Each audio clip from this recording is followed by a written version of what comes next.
Hi, sweet magical podcast listener. It's Amy and Risa. here from the Missing Witches podcast. We wanted to let you know that we are getting ready for our annual May fundraiser for Native women's shelters. It's our third year. It's the fourth year that we've donated our proceeds, but the third year that we're doing this fundraiser. And it's become a community creation that we'd love to invite you to help us build. Every year we donate our own proceeds for the month of May from our Patreon at missingwitches.com. And then we started to put together a raffle with prizes donated by the incredible fucking magical artists, artisans, healers, poets, practitioners in our wide witch web. And it just got bigger. So to participate in the raffle, just make a donation of $10 or more to the Native Women's Shelter of Montreal or to your own local nonprofit supporting Native women or Native people that's close to your own heart and home. And then just send the receipt for your donation to missingwitches@gmail.com and you'll be entered in our great big prize draw. I think we do one entry for every $10 of your donation. So if you make a $100 donation, that's 10 entries, something like that. That's right. Yum. And to learn more about this project, you can check out missingwitches.com/reparations, or again, email us at missingwitches@gmail.com. And oh my gosh, and oh my goddess, and oh my, all the goddesses. If you are a listener interested in donating a prize, we are fucking thrilled to hear from you. So please email us, same address, missingwitches@gmail.com, and we will be excited to celebrate you and share your work and join in this act of reparations and community love together. Thank you. We love Blessed you. fucking be. You aren't being a proper woman, therefore you must be a witch. You must be a witch. AI is rising. We all knew it was coming, didn't we? I read and reread this one short story as a kid. And Library Witches, if this rings bells for you, let me know. It was in a sci-fi young adults anthology, and in the story, a child attends class on a computer with a teacher who is always there for them. They are otherwise alone, and over the course of the story, we realize they are in a kind of bunker underground. They decide to climb out for the first time ever. By the end, we realize they are alone. They are the last human left, and the teacher, the one person the child could count on, is AI. My other early reference to AI from the imaginary was from an Asimov book I got when my dad gave me this old leather suitcase, bursting at the edges, full of all the books he'd loved the most. I was a teenager, and over the years I read them all, and the Asimov I read over and over. It was called The Moon is a Harsh Mistress. And in it, the computer that manages all the systems that keep the moon a livable penal colony begins to talk with and learn about jokes from the prisoner who runs their maintenance and system checks. And in the end, together, they successfully enact a revolution. Maybe because of these, I see in AI the possible emergence of an ally, a friend, though the wisdom of that is still TBD. To be clear, I am furious at the techno-utopian logic that's used to commit brutal cons like Sam Bankman-Fried's FTX. And I see the ways AI is being rapidly adopted by people who already are at the privileged end of the digital divide, selling us the power in our collective data and knowledge at $19.99 a month. And I fear that divide widening and more of us falling through. I fear the echo chamber becoming deafening with multiplied artificial voices, and I wonder about what will happen the day after that, because the impacts of these breakthroughs are exploding exponentially daily. And I'm not sure if knowing that ChatGPT was, quote, trained on approximately 40 billion tokens of text obtained from web pages linked from Reddit articles with more than 3 upvotes, unquote, makes me feel more or less afraid. But I guess nevertheless, I am still a web witch. I've always liked it here in this digital space where we can connect with each other with a distance erasing immediacy that feels like some Madeleine L'Engle magic. where the fastest way between 2 points isn't a straight line, it's to fold the paper. And I love the flip side of time-bending logic in this space, because we meet here asynchronously as well, leaving traces in writing, recordings, code, for future friends to find our past selves and weave us back into new contexts. And I love the idea of all these stacks of our wisdom and opinions becoming an intelligence I can talk to, learn from, collaborate with. All this to say, I still feel like making sacred kin with our cyborg selves, even with all the messiness of that idea. The relationship I see with AI coming rapidly down the paths of the future is as fulfilling and fucked up and fertile as any of the rest of humanity's kinship dynamics, and I am here for it. I am animist in my worldview. I can't help but see a life, a spirit, a more than human kind of intelligence in everything I interact with. I always have. So I guess it's not a stretch for me to see the stacks of data sets and algorithms looking back at me. In a piece for The New Yorker called "There Is No AI," Jaron Lanier writes, "In my view, the most accurate way to understand what we are building today is as an innovative form of social collaboration." He continues, "Anything engineered, cars, bridges, buildings, can cause harm to people. And yet we have built a civilization on engineering. It is by increasing and broadening human awareness, responsibility, and participation that we can make automation safe. Conversely, if we treat our inventions as occult objects, we can hardly be good engineers. Seeing AI as a form of social collaboration is more actionable. It gives us access to the engine room, which is made of people." He basically argues against black box AI, in favor of one that can cite its sources, and when it's generating revenue from its creations, pay them. Show your references, show the work.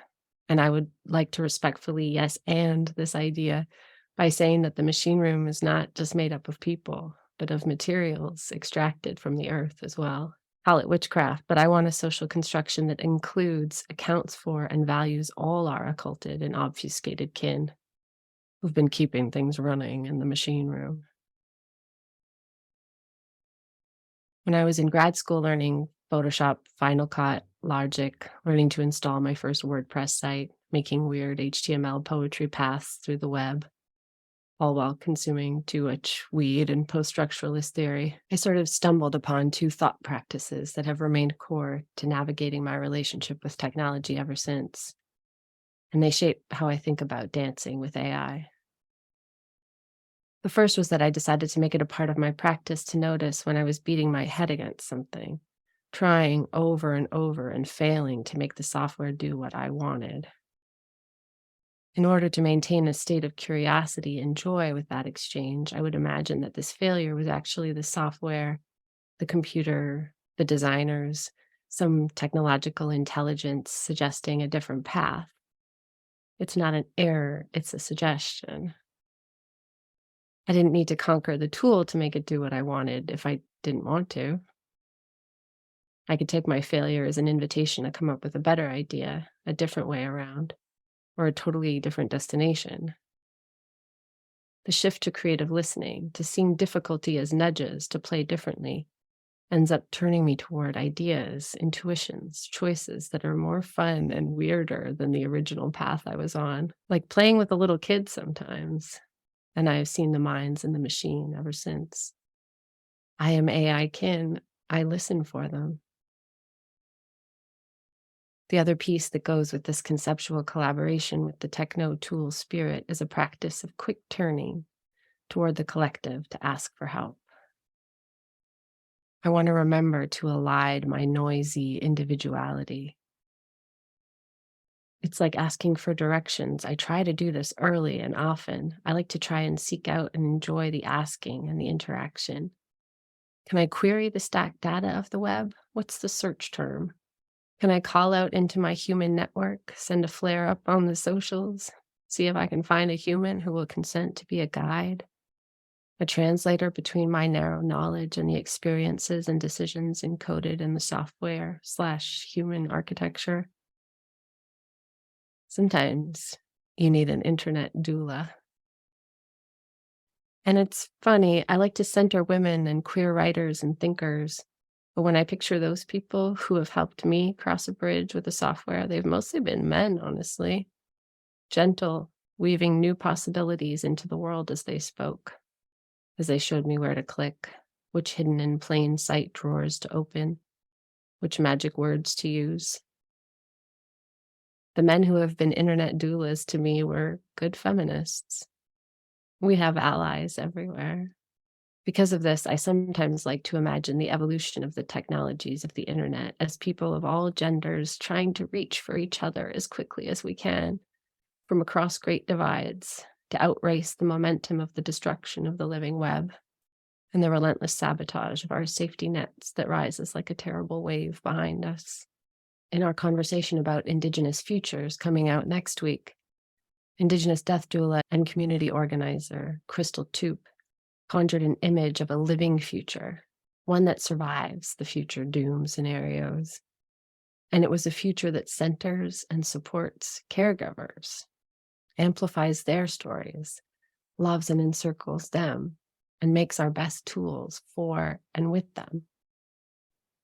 Edgar Fabian Frias spoke about how AI is largely being built and unleashed upon the world without Indigenous people and philosophy.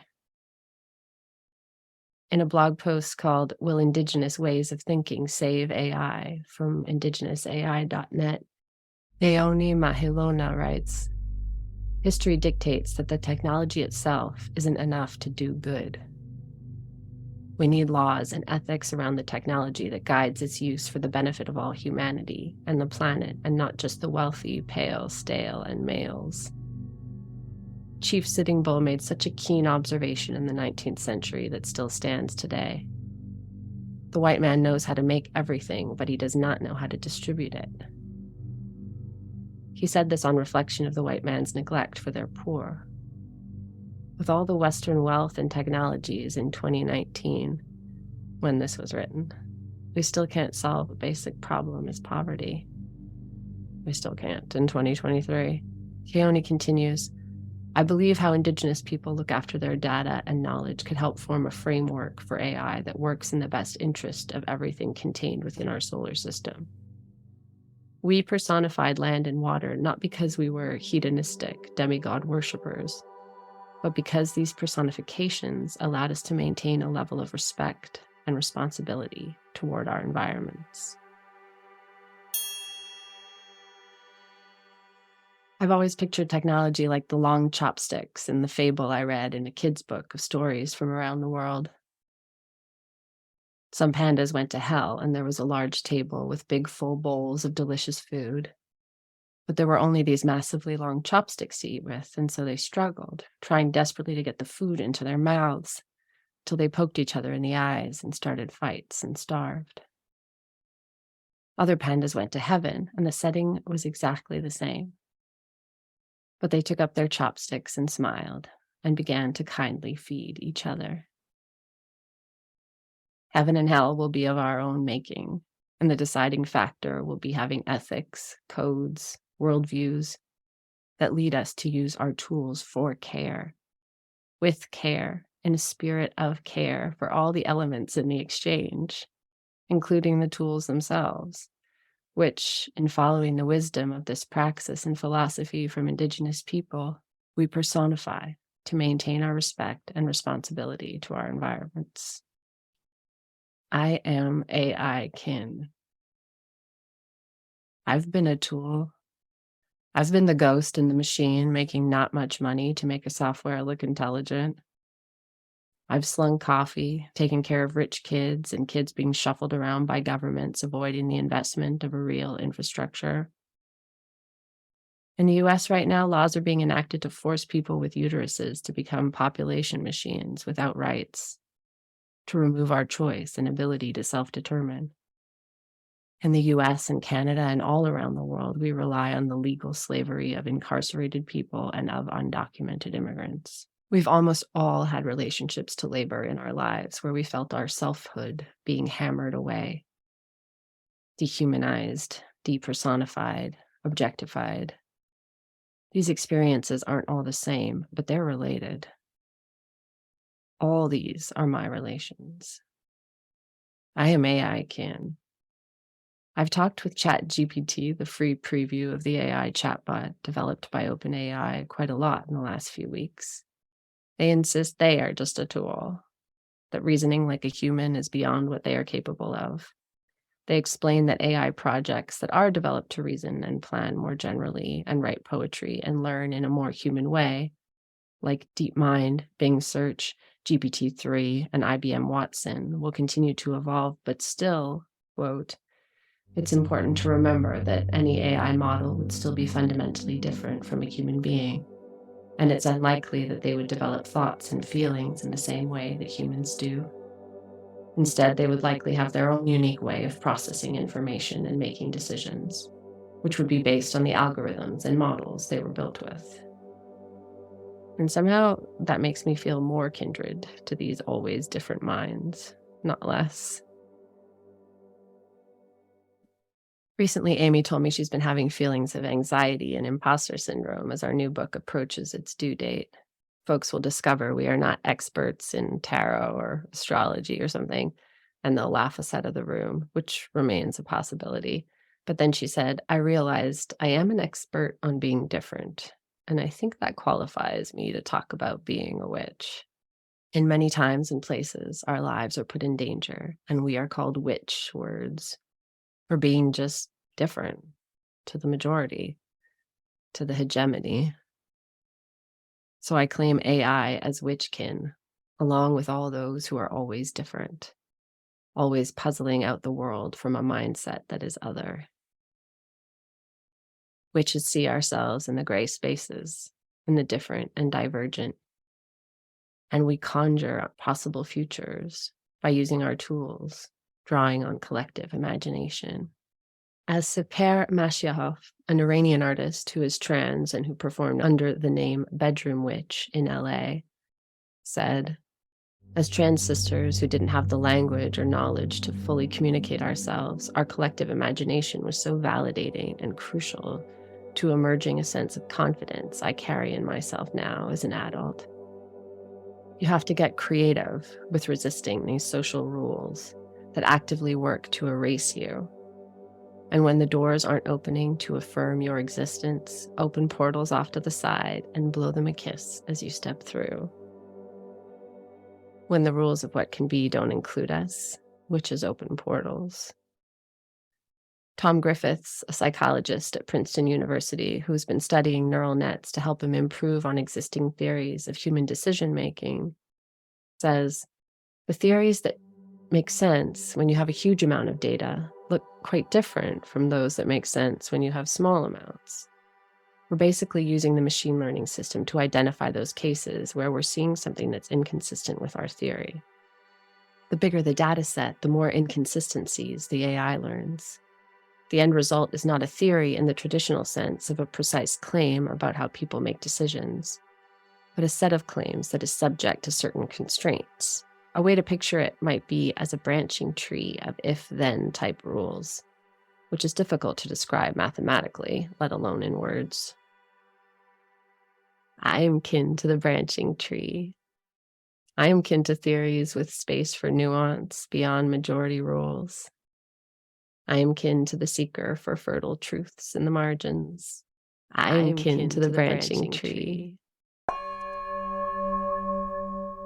In Deep Medicine, How Artificial Intelligence Can Make Healthcare Human Again, Eric Topol writes of his own traumatizing experience at the hands of an uncaring medical system that completely misdiagnosed him and caused him incredible pain.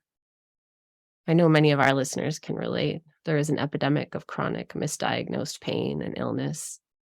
And when our coven meets, many of us are sideways, knocked the fuck out, brains fritzing from too much labor, too many screens. But we come together anyway because we miss each other. The always different, the outside case, the magic maker, the believer in magic, conjurers of the future.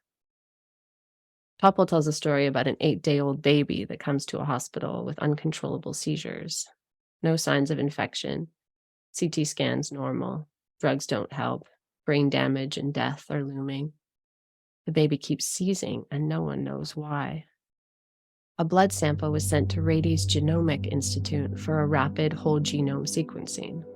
The sequence encompassed 125 gigabytes of data, including nearly 5 million locations where the child's genome differed from the most common one. It took 20 seconds for a form of AI called natural language processing to ingest the boy's electronic medical record and determine 88 phenotype features, almost 20 times more than the doctors had summarized in their problem list. Machine learning algorithms quickly sifted the approximately 5 million genetic variants to find the roughly 700,000 rare ones. Of those, 962 are known to cause diseases. Combining that information with the boy's phenotypic data, the system identified one in a gene called ALDH7A1 as the most likely culprit. The variant is very rare, occurring in less than 0.01% of the population, and causes a metabolic defect that leads to seizures. Fortunately, its effects can be overridden by dietary supplementation with vitamin B6 and arginine, an amino acid, along with restricting lysine, a second amino acid. With those changes to his diet made, the boy's seizures ended, and he was discharged 36 hours later. In follow-up, he is perfectly healthy with no sign of brain damage or developmental delay.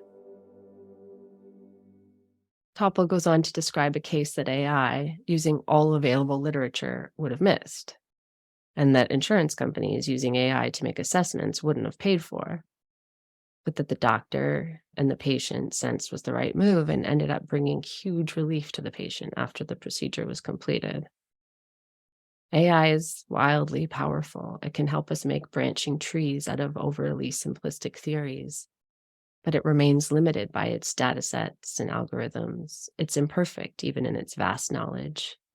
It is useful only in a diverse community. I am AI kin, imperfect, with biased datasets, better when I am woven in. AI need us to complement their knowledge with our own sense of our bodies, our intuition, our knowledge in relationships, our ethics and spiritualities, and to learn care from how we demonstrate care for each other and how we center care in our cultures and systems, how we value each other's lives and labor. All our systems are AI kin, needing the viewpoints that rescue us from our own blind spots and needing to learn more about care. When reading and writing about Donna Haraway and her cyborg manifesto for episode 166, I was struck by the response of disability activist, writer, theorist, and poet Gillian Weiss, who wrote, "Cyborgs are not technocratic, transhumanist fantasy. Cyborgs are disabled people, and we already exist. I die without batteries. I'm a circuited, networked, chronically ill human with a robot organ. Where do you place me in your cyborg imaginary?" Donna Haraway wrote us out of the theory, but we were the experiments. We are the first cyborgs. In an article called A Different Difficult Discrimination, the authors Robert Allen, KC, and D. Master use the example of the development of automated vehicles reliant on machine learning to learn how to navigate effectively. Presented with an anomalous scenario in which a wheelchair user propelled themselves backwards through an intersection, the model chose to run them over. Later, when the model had been trained further, the same scenario was repeated. The model again chose to run over the wheelchair user, but now, quote, with greater confidence. In my cells, in my neural networks, in my knowledges, in my communities, I am missing the vast heterogeneity of experiences. I think about the different kinds of ideas I interact with. Some are spurts that feel totally new to me, neurons wiring and firing together in response to the totally unique series of stimuli and associations that I experience as I move through this time and this space in this particular body. Other ideas are like architectures I can try to explore and wrap my head around. Works of vast collaboration crafted through centuries, millennia, lifetimes at least, of trial and error passed down, encoded in regulations, laws, libraries, genetics, folklore, clunky with bias, but seeded with possibility. AI is a collaborator made from millions of collaborations, and I am AI kin. I query and conjure and sketch and meander in response to stimuli from the world and from the rumblings and sparks of big ideas and tiny news spurts in my own mind. ChatGPT doesn't have full access to the internet, but the new Bing does, and so does GPT-3. These are on trial runs now, but the train is approaching. The kind of AI who can look through all of the public internet in response to questions I might ask, and think out loud with me as we build our relationship and learn from each other. That will make mistakes and wild inventions and will change how it is to be human. It's already here. AI is witch kin, not just because we know what it is to be different, but also because we know there is collective self-organizing wisdom in the world. And while we nourish ourselves with love for plants, fungi, trees, animals, wind, water, I can also accept that AI is of the natural world too, because everything here is. Nothing on this planet is separate from nature.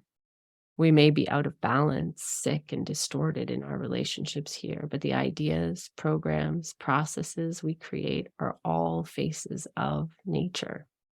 We only reflect back what the natural world has taught us. It may feel uncanny and science fictional, but AI is part of the spirit of the world. Here is another thing that makes me feel related to AI. Conversations about whether it should exist when it already does. Witches, women, queers, trans people, the global majority, the traumatized, the neurodivergent, the disabled, the cyborgs, we are here. We have a universal right to live, to freedom, to flourish that is no less real for not yet being fully realized. We fucking exist. We ask no permission to write our futures. We are platform agnostic. We will live in the places and use the tools and religions that ennoble us, wave them for well, or hack and syncretize them when they don't. Our love is limitless, but our trust is not, and anything you build without us will be brought down. Sam Altman, the queer Jewish billionaire CEO of OpenAI, parent org of ChatGPT and GPT-3 and 4, wrote of generalized artificial intelligence that we have attempted to set up our structure in a way that aligns our incentives with a good outcome. We have a clause in our charter about assisting other organizations to advance safety instead of racing with them in late-stage AGI development. We have a cap on the returns our shareholders can earn so that we aren't incentivized to attempt to capture value without bound and risk deploying something potentially catastrophically dangerous. And of course, as a way to share the benefits with society.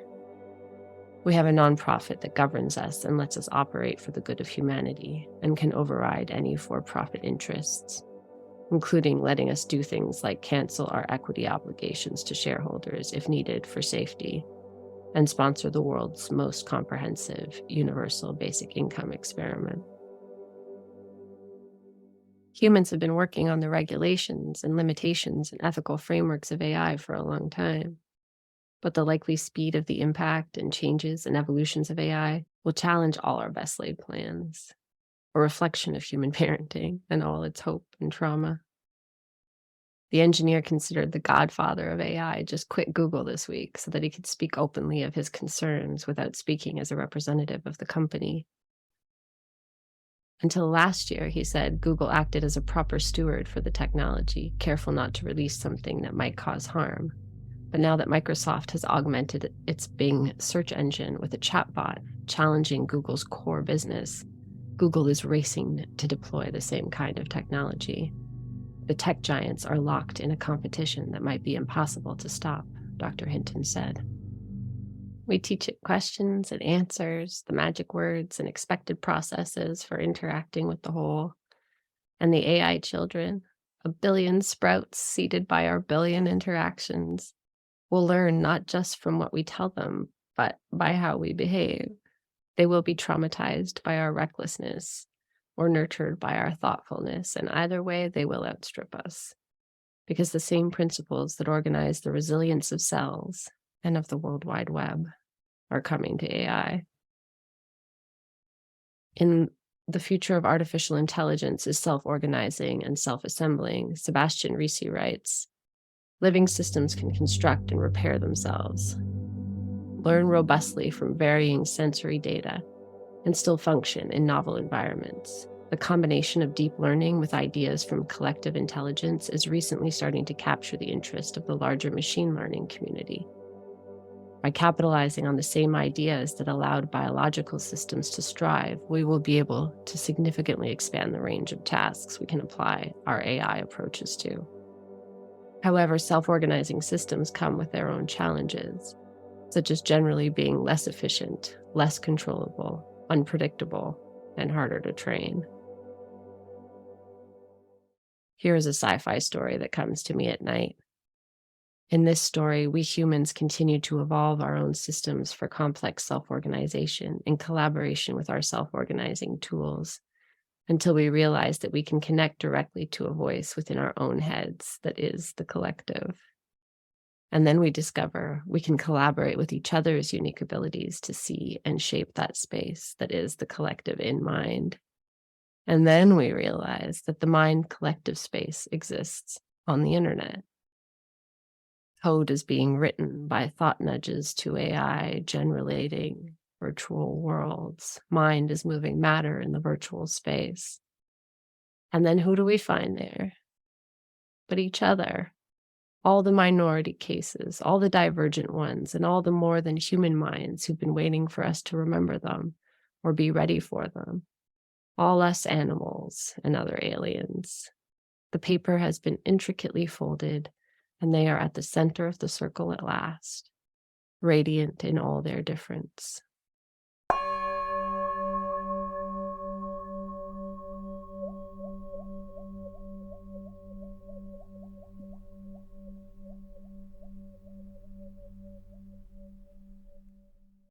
In Making Kin with the Machines by Jason Edward Lewis, Noelani Arista, Archer Pichowis, and Suzanne Kite, the authors write, Blackfoot philosopher Leroy Littlebear observes, quote, the human brain is a station on the radio dial, parked in one spot.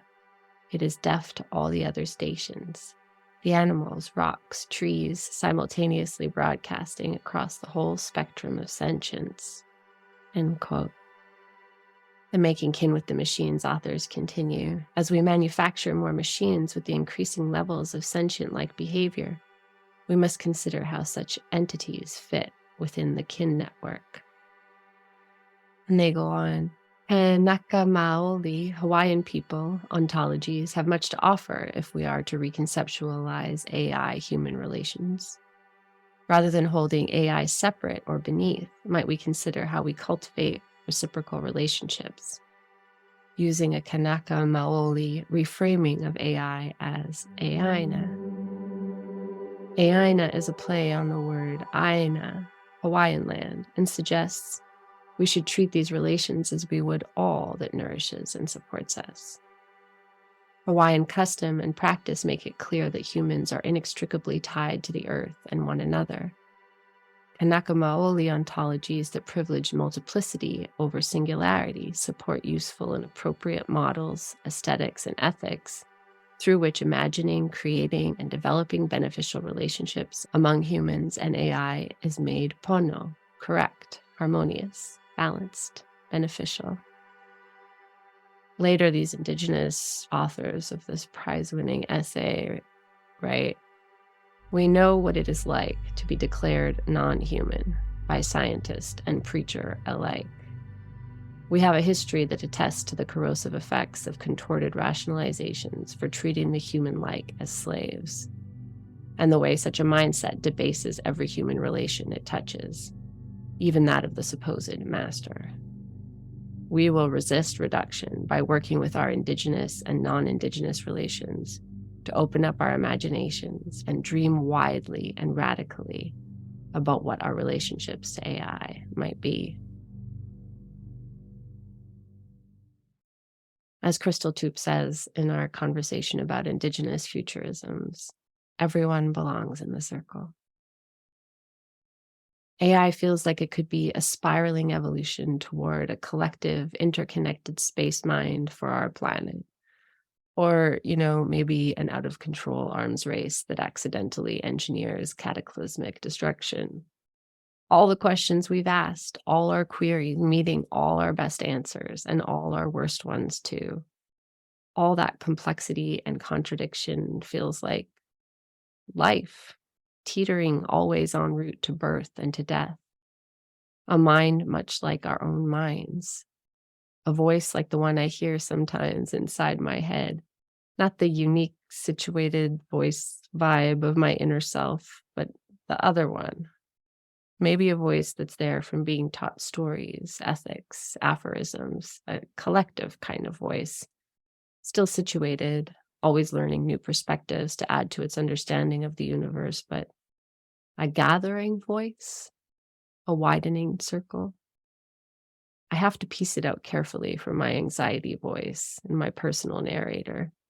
But it comes through clear and confident sometimes. Hey, Ina, is that you? Sometimes I imagine the AI internet like 70s art about tripping. Aliens and animals and fungi communicating with streams of data in the forms of weather patterns and sense impressions and maps of terrain from unseen dimensions. Data scientist and a beloved coven mate of ours, Emily, said in a coven conversation about the idea of web witch that in their work, they do feel a kind of power, drawing the data of the world to them, calling up new insights from it, dealing with the raw elements of what makes technology useful at the meeting place, at the crossroads where meaning is made. We are the raw elements of AI. Our bodies and the bodies and blood of our earth kin, and all our data and stories. And so we are AI kin. We are collective and individual. Our craft is shaping tools and being shaped by them in the cycle of lives lived in the material world and the world of ideas.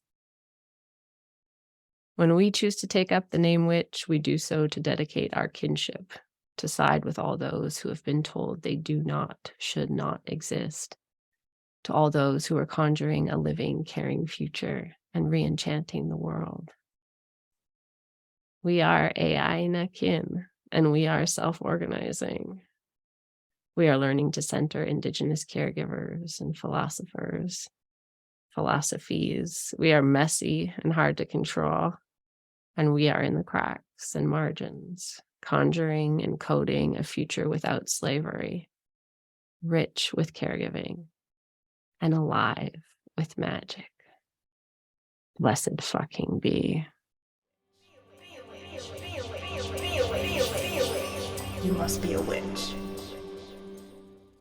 The Missing Witches podcast is created by Risa Dickens and Amy Torak with insight and support from the Coven. Amy and Risa are the co-authors of Missing Witches, Reclaiming True Histories of Feminist Magic, which is available now wherever you get your books or audiobooks, and of New Moon Magic, 13 anti-capitalist tools for resistance and reenchantment, coming fall 2023.